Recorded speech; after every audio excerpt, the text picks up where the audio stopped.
Hello, আমি স্মাতারা।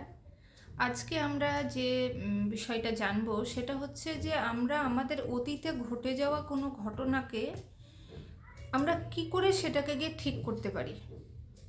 মানে ব্যাপারটা হচ্ছে এরকম যে হয়তো এমন কিছু ঘটনা আমাদের পাস্টে ঘটে যায়, সেটা বারবার আমাদের মনের মধ্যে রিগ্রেট ক্রিয়েট করে, গিল্টি ফিলিংস ক্রিয়েট করে, এবং আমরা বর্তমানটাকে সেটা ভেবে ভেবেই নষ্ট করে দিই, বর্তমানের আনন্দটা উঠাতে পারি না।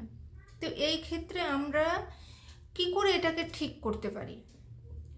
কারণ আমরা যদি আমাদের পাস্টে ঘটে যাওয়া এই ঘটনাটাকে ঠিক না করি, তাহলে সেটা আমরা আমাদের মেন্টালি পিস দিতে পারি না, এবং আমরা বারবারই মেন্টালি ইমোশনালি আমরা বারবার একটা খারাপ সিচুয়েশনে চলে যাব। তো সেই জন্য যেটা করতে হয় বা এটাকে যেভাবে ঠিক করা যায় সেটা হচ্ছে যে একান্ত গোপনে নিজের সাথে বসে সেই পাস্টের ঘটনাটাকে আরেকবার দেখে নিয়ে সেইখানে যে যে মানুষগুলোর উপর আমার হয়তো কোনো রাগ থাকতে পারে, দুঃখ থাকতে পারে, সেই মানুষগুলোকে ফুললি ফরগিভ করে দেওয়া, ফুললি মাফ করে দেওয়া, এবং সেইখানে গিয়ে পিস ক্রিয়েট করা। অতীত ঘটনাটাকে ভালোভাবে দেখে সেইখানে গিয়ে সেখানে কি ভুল হচ্ছে, কোন জিনিসটা বারবার আমার মনের মধ্যে আসছে, ওইখানে গিয়ে ঘটনাটাকে আমি ঠিকভাবে যেন রিপেয়ার করে দিতে পারি। তাহলে আমরা দেখব যে আমাদের বর্তমানে ওই ঘটনাটার বারবার আমাদের যে বর্তমান সিচুয়েশন আছে সেটাকে বারবার এফেক্ট করবে না।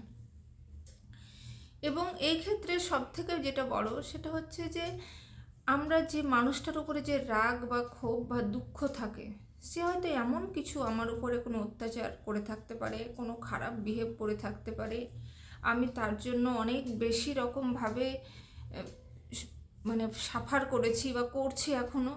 তো সেই জায়গাটাকে ফুললি আমাদের ক্ষমা করে দিতে হবে। এটা না যে ঠিক আছে আমি ভুল করেছি ও ঠিক, ব্যাপারটা এটা না। ব্যাপারটা হচ্ছে নিজের শান্তির জন্য আমাদেরকে ফুললি মাফ করে দিতে হবে। তারপরে আমরা দেখব যে আমরা মেন্টালি একেবারেই পিসভাবে থাকছি, এবং আমাদেরকে আগের যে ঘটে যাওয়া ঘটনাগুলো, কষ্টগুলো, সেগুলো হচ্ছে আমাদেরকে কোনোরকম কষ্ট দেবে না। আজ এই পর্যন্ত।